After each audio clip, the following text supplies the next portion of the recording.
దేవుని కృప కలిగిన నామములో మీ అందరికీ కూడా ప్రభు పేరిట ప్రత్యేకమైన వందనాలు. మీరందరూ బాగున్నారా? క్షేమంగా ఉన్నారా? ప్రతిరోజు వాక్యం ద్వారా ఆధ్యాత్మికంగా బలపరుస్తున్న దేవాది దేవునికి మహిమ కలుగును గాక. లేఖన భాగాలు తెరిచి కీర్తనలు 46వ కీర్తన మొదటి వచనము. ఆపత్కాలంలో ఆయన నమ్ముకొనదగిన సహాయకుడు. God is always ready to help us in times of trouble. దేవుడంట మనకి ప్రతి పరిస్థితిలో, ప్రతి ఇబ్బందిలో, మనం ఆపత్కాలమైన పరిస్థితి అని ఏదైతే బాధపడుతున్నామో ప్రతి శోధన నుంచి దేవుడే నమ్ముకొనదగిన సహాయకుడు. మనుషులు నమ్ముకుంటున్నారేమో, స్నేహితులు, బంధువులు, రక్త సంబంధికులు, నాకెవరో ఒకరు తోడుగా ఉంటారు అనుకుంటున్నారేమో.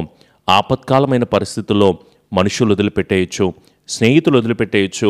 నీ చుట్టుపక్కల వారు నీవు కాదు లేదు అని చెప్పేసి అనేక రకాలైన మాటలు మాట్లాడవచ్చు. కానీ నీవు మోకరించి ప్రార్థన చేస్తే, తండ్రి దేవా, నా జీవితాన్ని, నా బ్రతుకుని, నా కుటుంబాన్ని మార్చవా అని నీవు అడిగితే, నువ్వు ఏ పరిస్థితిలో ఉన్నా, నువ్వెంత కష్టభరితమైన పరిస్థితిలో ఉన్నా, నువ్వెంత భయంకరమైన శోధనను అనుభవిస్తున్నా, నీవు శోధనతో, వేదనతో, కష్టకాలంలో ఉన్నాను అని చెప్పేసి నువ్వెంతలా బాధపడతా ఉంటున్నా సరే, నీవు ఆయన మీద నమ్మిక ఉంచగలిగితే సమృద్ధి అనే కృపను పొందుకుంటావో.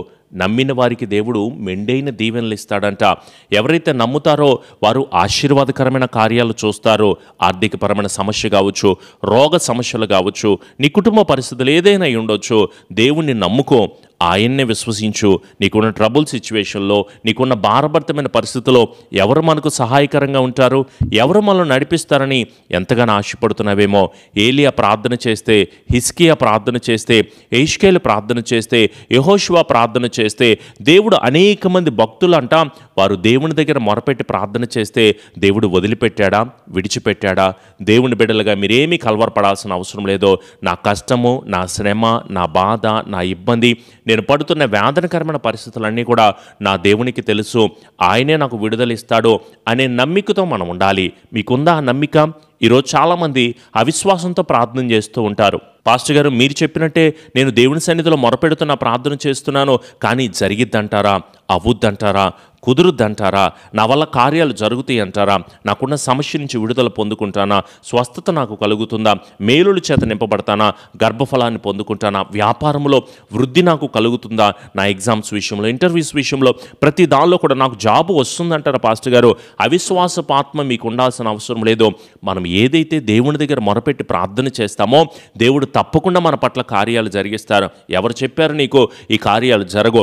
ఈ మాటలు, ఈ గొడవలు తీరో, ఈ కుటుంబంలో అక్రమ సంబంధాలకు బానిసైన నీ భర్త తాగుడు జీవితంతో కుటుంబాన్ని సరిగ్గా చూసుకొని పరిస్థితులు ఎదుర్కొంటూ ఉంటున్నావో, ఎవరో ఏదో చెప్తే దిగులు పడబాక. మనుషులంతే అనేక రకాలైన మాటలు మాట్లాడతారు. బంధువులంతే రాబంధువులాగా గుచ్చి గుచ్చి నిన్ను చంపడానికి ప్రయత్నం చేస్తూ ఉంటారు. మనుషులను నమ్ముకొనబాక, దేవుని మాట మీద ఆధారపడు, దేవుని వాక్యం మీద ఆధారపడు. మెలకువ కలిగి దేవుని సన్నిధిలో మొరపెట్టి ప్రార్థన చేయి. ఈ ప్రార్థన చేయమని చెప్తుంది నేను కాదు కదా. మీరు ప్రార్థన చేసే విషయంలో మెలకువగా ఉండమని, ఎల్లప్పుడూ దేవుని సన్నిధిలో మీరు ప్రార్థన చేయండి, మీరు శోధనలో ప్రవేశించకుండా ఉన్నట్లు మెలకువ కలిగి ప్రార్థన చేయండి. ఐతుకు నిద్రభారం చేత పడిపోయి చనిపోయిన వాడిగా ఉన్నాడు. యోనా కూడా ఏం చేస్తున్నాడు? ఎవడో వచ్చి చెప్పాల్సిన అవసరం ఏంటి? ఒరే నిద్రపోతా, నీకేమొచ్చింది, లేచి నీ దేవుణ్ణి ప్రార్థించు, మనమందరం చచ్చిపోతున్నాము, నీకున్న కష్టకాలంలో నీ దేవుణ్ణి మొరపెట్టి ప్రార్థన చేయడానికి నీకేమైందని ఇంకొకరు నీతో చెప్పాల్సినంత అవసరం ఎందుకు వస్తుంది? నీ విశ్వాసం ఏమైంది? నీ నమ్మిక ఏమైంది? నీ సహాయకుడు నీకు తోడుగా ఉన్నాడు, నీ ఆధారము ఆయనే కదా, నీ నమ్మిక ఆయనే కదా. అందుకే మరొకసారి గుర్తు చేస్తున్నాను, మనుషుల మీద ఆధారపడడం కంటే ఆయన మీద ఆధారపడో. ఆయనే నమ్ముకొనదగిన సహాయకుడు. నీ బ్రతుకును మార్చాలన్నా, నీ స్థితిగతులు మార్చాలన్నా, నీవు ఎదుర్కొంటున్న ప్రతి శోధన నుంచి జయం పొందాలన్నా సరే మెలకువగా ఉండి ప్రార్థన చేయి. అయితే విశ్వాసములో నిలకడ ఉండడం నేర్చుకో, కన్సిస్టెన్సీ ఉండడం నేర్చుకో. ఈరోజు చాలామంది వాక్యం వినడానికి నిలకడ ఉండదు, ప్రార్థన చేయడానికి నిలకడ ఉండదు, విశ్వాసంలో నిలకడ ఉండదు, వినే విషయంలో కూడా విశ్వాసం లేని మనుషులుగా ఉంటున్నారు, ప్రార్థన చేసే విషయంలో నిలకడ లేని స్థితిలో ఉంటున్నారు. మీరు పొందుకున్న రక్షణ ఏమైంది? మీరు కలిగి ఉన్న విశ్వాసమైన స్థిరమైన జీవితం ఏమైంది? ఏ పని కూడా సరిగ్గా చేసుకోలేవు, ఏ కార్యాలు కూడా మొదలుపెట్టి మధ్యలో ఆపేస్తూ ఉంటాం. ఉపయోగం ఏమైనా ఉందా? దయచేసి మీతోనే చెప్పగలను, మీరు నిలకడ కలిగిన బిడ్డలుగా ఉండండి. భక్తి విషయంలో నిలకడ, ధైర్యం కలిగి ఉండండి. భయపడొద్దు, కలవరపడొద్దు, దిగులు పడొద్దు. అని ప్రభు చెప్తా ఉంటే నువ్వెందుకు అంత కంగారు పడుతున్నావు, ఎందుకంత దిగులు పడుతున్నావు? బలము కలిగిన బిడ్డలుగా ఉండండి. మీలో చాలామంది బలహీనులై చెప్తున్నారు, పాస్టర్ గారు చాలా కృంగిపోతున్నాం, వేదన చెందుతున్నామంటే ఏం కలవరపడొద్దమ్మా. ప్రభు శక్తిని బట్టి బలవంతులై ఉండండి. మనము బలమైన బిడ్డలుగా మార్చబడాలి. ఆయన వలన బలమునందు మనుషులు ధన్యులు కదా. ఉన్నతమైన కృపచేత నీవు నీ కుటుంబాలు తప్పకుండా మార్చబడతాయి. అయితే మేముంటున్న పరిస్థితి దేవునికి తెలియదా? మేము అనుభవిస్తున్న వేదన దేవునికి తెలియదా? మేము పడుతున్న గొడవలు, మేము అనుభవిస్తున్న కుటుంబ సమస్యలు, వేదనకరమైన పరిస్థితులు ఇవన్నీ దేవునికి తెలియదా? అంటే ఈ శ్రమ వచ్చింది అంటే నీవు దీవెనగా మార్చబడ్డం కొరకే. ఈ దుఃఖం వచ్చిందంటే నీవు ఆనందంగా మార్చబడ్డం కొరకే. ఈ అవమానం వచ్చింది అంటే నిన్ను ఉన్నతమైన స్థితిలో దేవుడు నడిపించడం కొరకే అని ఎప్పుడు తెలుసుకుంటావు? మీకు క్షేమాభివృద్ధిని ఇస్తాను అని చెప్తున్నాడు కదా. నిన్ను రక్షించుటకు నేను నీకు తోడై ఉంటానని చెప్తున్నాడు కదా. యెహోవా యందు నమ్మికించువారు వర్ధిల్లుతారు అన్న మాటలు మనం చూడలేదా? ఈ లోకములో ఎవరైనా సరే ఆయన ముందు వంగాల్సిందే. నేను మీ మధ్య అద్భుత కార్యాలు కనపరుస్తాను అని చెప్తున్నా ఆయన మీద నమ్మకం ఉంచకపోతే ఎట్లా? 37:5 ఉంటుంది, నేను ఆయనను నమ్ముకుంటున్నాను, ఆయనే నా కార్యాలు నెరవేరుస్తాడు. ఈ అవమానానికి ప్రతిగా పూదండనిచ్చి, సంతోషమిచ్చి, రెట్టింపు ఘనతనిచ్చి దేవుడు నిన్ను నిలబెట్టపోతున్నాడు. విశ్వాసంతో ప్రార్థన చేయకపోతే ఎట్లా? నమ్మిక కలిగి దేవుణ్ణి వేడుకొనపోతే ఎట్లా? ఆయన కాకపోతే ఇంకెవరు నమ్ముతామండి? ఆయన విశ్వసించకపోతే ఆయనే మనకు తోడై ఉన్నాడు. మనకి ఏది తక్కువ కాదు. నీకేది కూడా తక్కువ లేకుండా సమృద్ధికరంగా దేవుడు ప్రతి కుటుంబాన్ని వాగ్దానం ఎవరైతే ఏకీభవిస్తూ ప్రార్థన చేస్తూ ఆమేన్ అంటున్నారో దేవుడు వారందరి పట్ల సకల ఆశీర్వాదాలు కలుగు చేయబడును గాక. నా దేవుడు నాకు తోడై ఉన్నాడు, నేను కలవరపడను, దిగులు పడను. ఎవరు ఏమన్నను, ఎవరు ఏ మాటలు చెప్పినానో నా ప్రాణము నా దేవుని స్తుతిస్తుంది, నా ప్రాణము నా సర్వోన్నతుడైన దేవుని కనపరుస్తూ ఉంటుంది. ఇంకెందుకు అంత కలవరం, ఇంకెందుకంత దిగులు పడాలి? కలవరపడద్దు, బాధపడద్దు, దిగులు చెందొద్దు.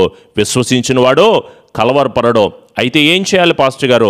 వాక్యాన్ని ధ్యానించండి, ప్రార్థనా జీవితాన్ని కలిగి ఉండండి. నా దేవుడు నా పట్ల చేసిన మేలులకే కృతజ్ఞత చెల్లించండి, పరిశుద్ధులతో సహవాసము చేయండి, శ్రమ వచ్చినప్పుడు ఆనందించండి, ఆత్మల పట్ల భారం కలిగి ఉండండి. దేవుని రాకడ కొరకు మీరు మీ కుటుంబాలందరూ కూడా సిద్ధపాటును కలిగి ఉండండి. సమృద్ధి అనే దీవెన మీరు పొందుకుంటారు. వాక్యాన్ని ముగించే ముందు ఒక మాట చెప్పగలను. మనం ఎదుర్కొంటున్న ప్రతి శోధన ఆయన ముందు వచ్చి సాష్టాంగపడి దేవుని దగ్గర వేడుకుని మొరపెట్టుకుందాం. దేవుడే మనందరికీ కూడా సమాధానం అనుగ్రహించబడునుగాక. ఆమెన్. ప్రార్థన. పరిశుద్ధుడు అయిన దేవా, మీ సహాయం కొరకే ఈరోజు మేము ఎదురు చూస్తున్నాం ప్రభువా. మనుషులుగా ఏ పాటి వారము తండ్రి, ఏ స్థితి లేని వారం ప్రభువా. అంత బలము కలిగిన వాళ్ళము కాదు, శక్తి కలిగిన వాళ్ళము కాదు తండ్రి. కానీ మా అందరి కుటుంబాల్లో నమ్ముకొనదగినది మీరే ప్రభువా. మాకు సహాయాన్ని కలుగు చేసేది మీరే ప్రభువా. మా జీవితాల్లో ఉన్నతమైన దీవెనను కలుగు చేయగలిగింది కేవలం మీరే అని విశ్వసించి మీ పాద సన్నిధిలో ఈరోజు చేరి ఉన్నాం ప్రభువా.